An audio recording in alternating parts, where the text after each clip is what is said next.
আমার তো কিছু মনে পড়ছে না রে বাবা। বলি আমার বুঝি সেই রোগটা চাগা দিয়েছে জানো। আমি না সব কিছু ভুলে যাচ্ছি। হ্যাঁ রে ও খোকা রে, আমি তো সব কিছু ভুলে যাচ্ছি, আমার তো মনে পড়ছে। আর সেই সুযোগে এরা আমারই চোর বলি রাধবাদো বলি, রাধবাদো তুমি আমারই একবারই সোজা এখান থেকে উবড়ে তুলে নাও গো। বারবার বলছি তোমাকে শান্ত হতে বলছি, আমি কথা বলছি হরি ম্যাডাম। আসলে আমার ওই মায়ের পুরনো অসুখটা থেকে না কখনো ভুলে যায়। হয়তো ওই জিনিসটা উনি নিয়েছেন, কিন্তু কোথায় রেখেছে ভুলে গেছেন। আমি সত্যি বলছি, বিশ্বাস করুন আমার মা চোর নয়, আমার মা চোর হতে পারে না, বিশ্বাস করুন। আমি আপনাদের সবার কাছে আমার মায়ের হয়ে আমি ক্ষমা চাইছি। আমার মাকে ভুল বুঝবেন না, প্লিজ আমার মাকে ভুল বুঝবেন না। আমি ভুলে গেলু কেমন করি বাবা, এখনই আমার এই রোগটা ধরতে হলো। আমি ভুলে গেলু ঠাকুর, তুমি আমারই তুলি নাও। আমি এই লজ্জা এই অপমান আমি কিছুতে আর সহ্য করতে পারছি না বাবা। আমি এ পড়া আজকে ছাড়ি দেবো, আমি এখনই ছাড়ি দেবো। তুমি কেন এরকম করছো মা? আমার কথা শোনো না, তোমার কিছু হয়নি মা। তুমি ঠিক আছে তো? আমি তো বলছি ওনার সাথে কথা বলছি। মনে ম্যাডাম প্লিজ আমার মাকে ক্ষমা করে দিন না। আচ্ছা বেশ, আমি আমার মাকে নিয়ে এখান থেকে চলে যাচ্ছি। চলো মা, চলো। কি আস্তে আস্তে সাবধান।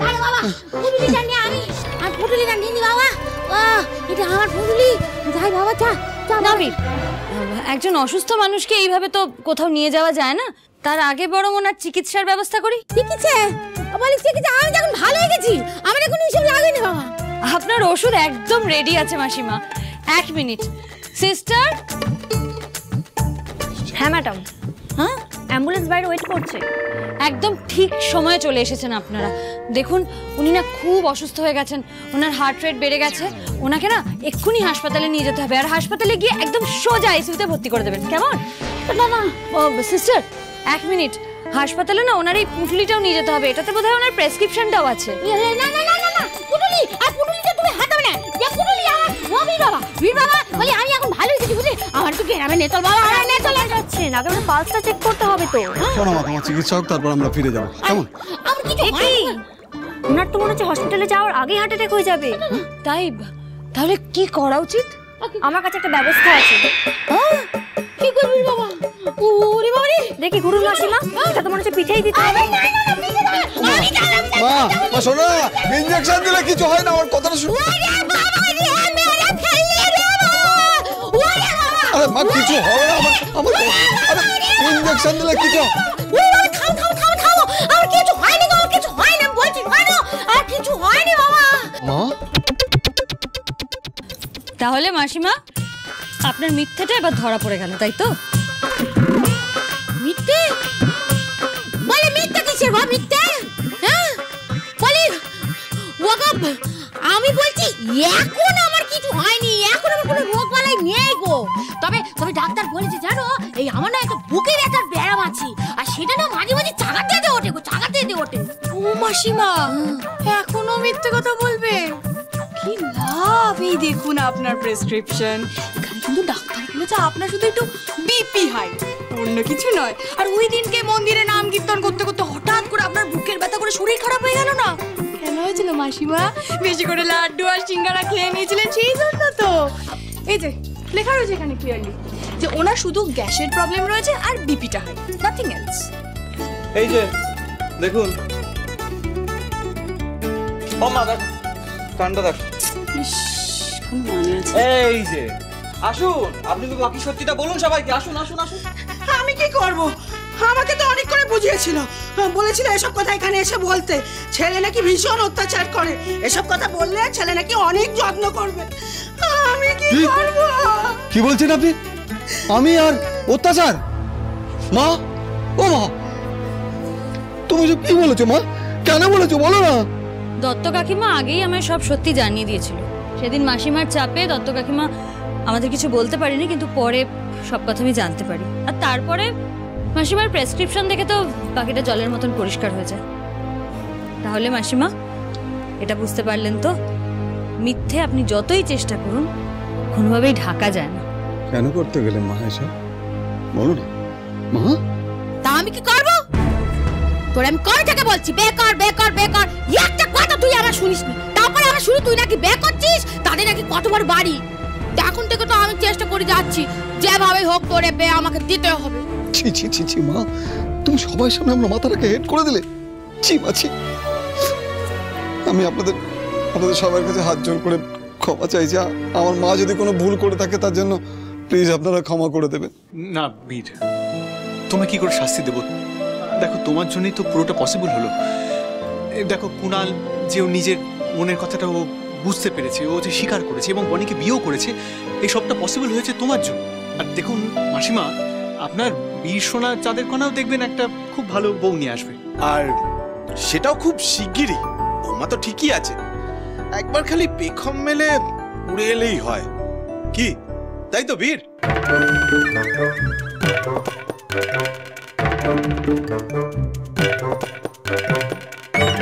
কিন্তু তার আগে আপনাকে এই স্বভাবগুলো পাল্টাতে হবে। আমি তাহলে এবার আসি তাহলে। আমিও তাহলে এখন আসি। যাক বাবা, ফাইনালি সবটা মিটলো। আমি তো ভাবছিলাম যে বনির ভাত কাপড়া বউ ভাত নাই বীরটার সাথেই হয়ে যায়। আমরা থাকতে আমাদের ভাইয়ের এত বড় ক্ষতি কি আমরা হতে দিতে পারি? একদম না। একদম।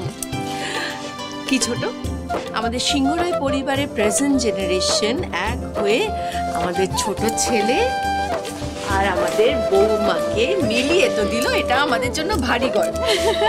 তাহলে তো একটা সেলিব্রেশন বড় করে বানতাই, একটা সেলিব্রেশন তো করতেই হবে। ও ছোট মামি, কি বলো তুমি? আমি এখানে এসেছিলাম বনির ভাত কাপড়টা আটকাতে, কারণ ভাত কাপড়ের অনুষ্ঠানটা অন্য কারোর সঙ্গে হচ্ছে। তার মানে এটা নয় যে আমি বিয়েটা মেনে নিয়েছি।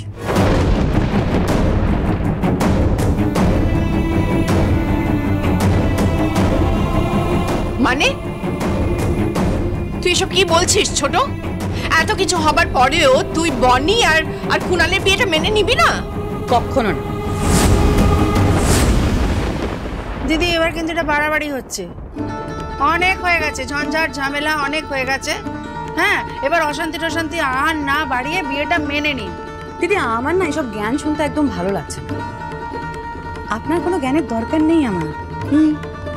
কুণাল তো আমার ছেলে, ওর ভালো মন্দ সবটা আমি খুব ভালো বুঝি। আর সবচেয়ে বড় কথা, আমার ছেলের বিয়ে, সিংহরায় বাড়ির ছেলের বিয়ে তো এরম ভাবে হতে পারে না। ওর বিয়ে নিয়ে আমার কম স্বপ্ন। আমি বেশ গরদের শাড়ি পরবো, নিজে হাতে বরণ করে বৌমাকে ঘরে তুলবো। দেখুন, আমি আমার এই শখগুলো কিন্তু ডেফিনেটলি করবো। বিয়ে হবে, নিশ্চয়ই হবে, কুণালের বিয়ে হবে, কিন্তু আমার কিছু শর্ত আছে। আবার কি শর্ত কাকিমণি? আমার শর্ত হলো, আমি আমার কুণালের আবার বিয়ে দেব।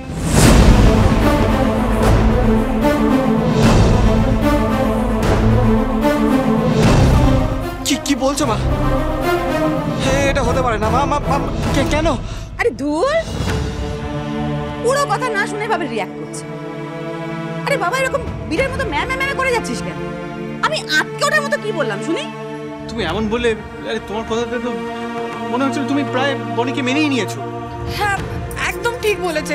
এই তো কিছুক্ষণ আগে বনি কুণালের যাতে ভাত কাপড়ের অনুষ্ঠান ঠিক করে হয়, তুমি এইভাবে ঝগড়া করলে।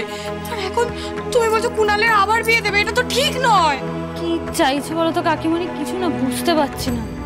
তুই স্পষ্ট করে বল দেখি, কি করতে চাইছিস? তুই আবার কুণালের বিয়ে দিবি? আরে বাবা, তোমরা সবাই এত অস্থির কেন হচ্ছ? দেখো, আমি বলেছি আমি কুণালের আবার বিয়ে দেবো, কিন্তু আমি বনির সঙ্গে বিয়ে দেব না, এটা কি বলেছি? মানে দেখ কুণাল, আমি না খুব ভালো মতো বুঝে গেছি যে তোর কাছে তোর মায়ের থেকে বনি অনেক বেশি ইম্পর্টেন্ট। ওই মেয়েকে না পেলে তুই বিভাগী হয়ে যাবি, তবে লজ্জা শরমের মাথাকে এই শ্বশুর বাড়িতেই পড়ে থাকবি ঘর জামাই হয়ে। না না, ও সব হবে না। আমি তাই ঠিক করেছি আমি বনির সঙ্গে তোর আবার বিয়ে দেব। তবে হ্যাঁ, আমার একটা শর্ত আছে। এবার আমি চাই বিয়েটা আমার ইচ্ছে মতো হোক, মানে আমার নিয়ম কানুন মেনে।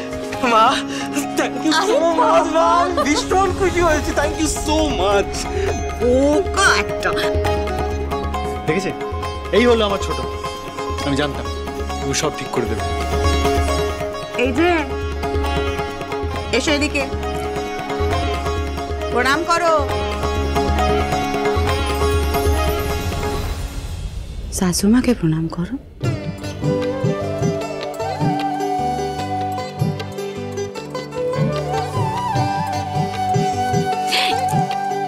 একদম না, এসো।